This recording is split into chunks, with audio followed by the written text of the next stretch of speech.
ከጥቂት ቀናት በኋላ 39ኛው የአፍሪካ ህብረት የመሪዎች ጉባኤ በዚህ በአዲስ አበባ ይካሄዳል። ጉባኤውን በስኬት ለማስተናገድ አዲስ አበባም ዝግጅት እያደረገች ነው። እዚህ ጉዳይ ላይ እናቆያችሁ ነው። ይህንን አስመልክቶ ተጨማሪ መረጃ ሊያደርሰን ዘጋቢያችን ሳምሶን በላይ በቀጥታ መስመራችን ላይ ነው የሚገኘው። ሰላም ላንተ ሳምሶን፣ እንደምን ቆየ፣ እንደምን አመሽህ?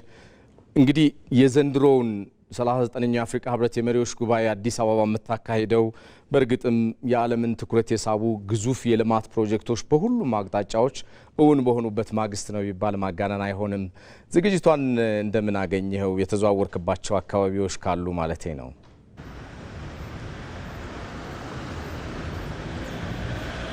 መልካም፣ እንግዲህ እጅግ አድርጌ አመሰግናለሁ ሰለሞን። አንተንም ቀደም ሲል አንተም እንደገለጽከው እንግዲህ ኢትዮጵያችን አዲስ አበባችን ከሚቀጥለው ሰኞ ጀምሮ ለአንድ ሳምንት ያህል የተለያዩ አህጉር አቀፍ ታላላቅ ጉባኤዎችን የምታስተናግድበት ሳምንት ነው የሚሆነው። እንግዲህ ከ4 እስከ 5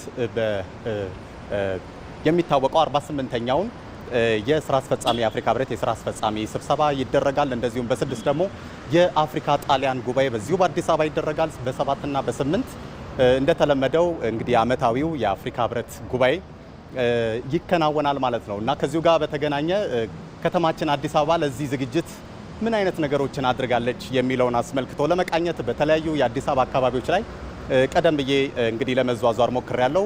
በተዟዟርኩባቸው አካባቢዎች በከፍተኛ ሁኔታ መታዘብ የቻልኩት ዋናው ጉዳይ ከተማችን የጽዳትና የጥራት ደረጃዋን ከፍ አድርጋ ለጉባኤው ራሷን ማዘጋጀቷን እንግዲህ መገንዘብ ችያለሁ። ቀደም ሲል ሲከናወኑ የነበሩ በርካታ የኮሪደር ልማት ስራዎች፣ የወንዝ ዳር ፕሮጀክቶችና የመልሶ ልማት ስራዎች እንግዲህ ለዚህ ጉባኤ አዲስ አበባ እንድትመጥን ዓለም አቀፍ ጉባኤዎችንም እንድታዘጋጅ በትክክል አቅም በሚሆን ደረጃ የተገነባ በመሆኑ እንግዲህ ለዚህ ጉባኤ በተሟላ ሁኔታ ጎብኚዎችም ወይንም ደግሞ ይህንን ጉባኤ የሚሳተፉም ሰዎች እዚህ በሚመጡበት ጊዜ ጥሩ ቆይታ እንዲኖራቸው እድል የሚፈጥር መሆኑን ታዝቤያለሁ። ከዛ ባለፈም እንግዲህ በፊት አዲስ አበባ እንደምናውቃት እንግዲህ መሻገሪያ ነበረች፣ ወይንም ደግሞ ከተለያየ ዓለም ሀገራት እንግዶች ሲመጡ አንድ ቀን እንኳን ሊያድሩባት ብዙ አመቺ ሁኔታዎች ያልነበሩበት አጋጣሚዎች ነበሩ። አሁን ግን የተለያዩ ልማት ስራዎች ከተከናወኑ በኋላ እንግዲህ አዲስ አበባ አይደለም የሚዋልባት ቀርቶ የተለያዩ ቦታዎችን ራሱ በሳምንታት ራሱ ጎብኝቶ ለመጨረስ አስቸጋሪ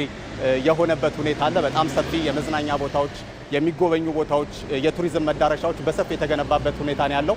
ከዛ ባለፈም እንግዲህ የአስፋልቶቻችንም እንግዲህ የጥራት ደረጃቸው እንደዛው በማደግ ሰፋፊ የሆኑ የአስፋልት መንገዶች ኖረው እግረኛና አሽከርካሪ በተለያየ መንገድ እንዲጓዙ በመሆኑም በራሱ የነዋሪዎቹንም የአኗኗር ዘይን እያሳደገ ከፍ ያደረገ እንደዚሁም ደግሞ ከፍተኛ አደጋ ሊከሰቱ ይችሉባቸው የነበሩ አጋጣሚዎችንም ያስቀረ መሆኑም በዚሁ በተዟዟርኩበት ጊዜ እንግዲህ ለመጎብኘት ወይንም ለመታዘብ ደግሞ ሞክሬያለሁ። ከዛ ባለፈ ምንድነው በዋነኝነት ኢትዮጵያ አዲስ አበባ የአፍሪካ መዲና ናት ተብሎ ይገለጻል ከዚህ ቀደምና አሁን ከቅርብ ጊዜ ወዲህ በተሰሩ በጣም በርካታ ሰፊ ስራዎች እንግዲህ በትክክልም አዲስ አበባ የአፍሪካ መዲና መሆኗን የሚያሳዩ እጅግ ዘመናዊ ቴክኖሎጂዎች በተገጠሙላቸው የተለያዩ አገልግሎት ማዕከሎችም ጭምር እንደዚሁ አውራነቷን እያሳየች ነው የምትገኘው። ከዛም ባለፈ የአዲስ አበባ ገጽታ የኢትዮጵያ ገጽታን በዓለም አቀፍ ደረጃም እነዚህ የልማት ስራዎች ስሟ እንደ አዲስ እንዲነሳ በሌላ በሚያስደስት እንደ ሀገርም እንደ ዜጋም በሚያኮራ መልኩ